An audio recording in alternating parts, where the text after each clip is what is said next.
Welcome to Manish kitchen. Manish கிச்சனில் இன்றைக்கி Andhra style பச்சை மிளகா சட்னி, க்ரீன் சில்லி சட்னி எப்படி செய்யணும் பார்க்குறோம். கடலைப்பருப்பு 1 டேபிள் ஸ்பூன், உளுந்தம்பருப்பு 1 டேபிள் ஸ்பூன், பொட்டுக்கடலை 2 டேபிள் ஸ்பூன், பெருங்காயம் 4 பச்சை மிளகாய். அடுப்பில் ஒரு சின்ன வானல் வச்சு கொஞ்சம் கடலைப்பருப்பு வறுக்கணும். கருகாமல் பொன்னரமாக வறுக்கணும்.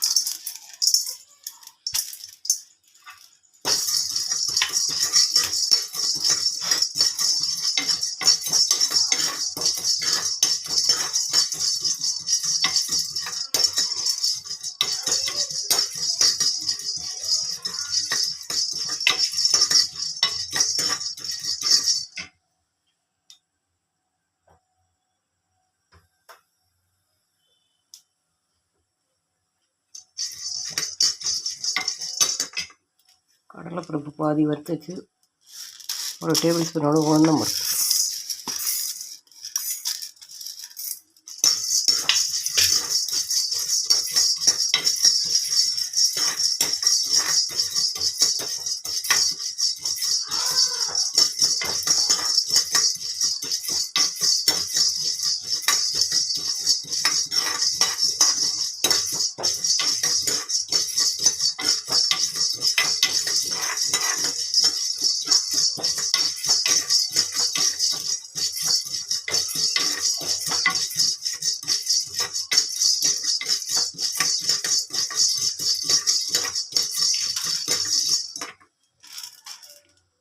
ஒரு சின்ன தண்டு பெருங்காயம்,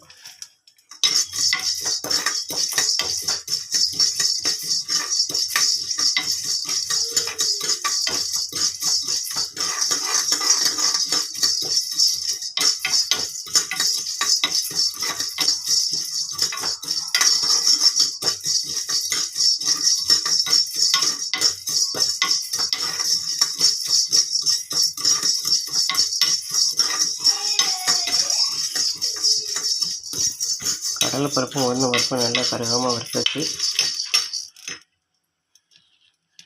பெருங்காயம் போட்டாச்சு. பொட்டுக்கடலை 2 டேபிள் ஸ்பூன்.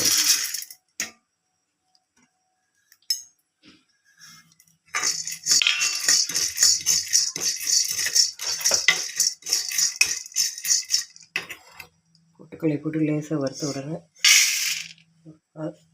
ஒரு பிளேட்டில் கொட்டி ஆற விடணும். 3 பச்சை மிளகாய்,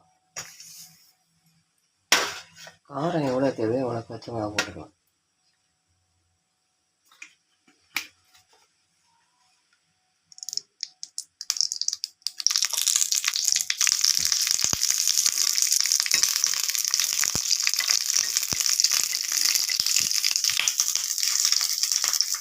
பச்சை மிளகா லைட்டாக வதங்கினால நான் அடுப்பு ஆஃப் பண்ணணும். ஆற விட்டு மிக்ஸி ஜாரி போட்டு நல்லா நைஸாக இருக்கும்.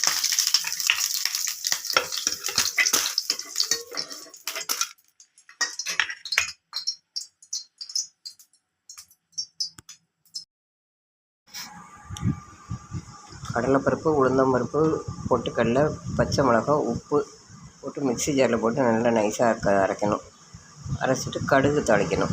சூப்பரான ஆந்திரா ஸ்டைல் பொட்டுக்கடலை சட்னி ரெடி ஆகிடுச்சு. கடலைப்பருப்பு பொட்டுக்கடலை ஸ்டைல் சட்னி ரெடி ஆகிடுச்சு. இந்த சட்னி இட்லி தோசையோடு சாப்பிட்லாம். தேங்காய் வித்தவுட் தேங்காய் இல்லாத சட்னி ரெடி.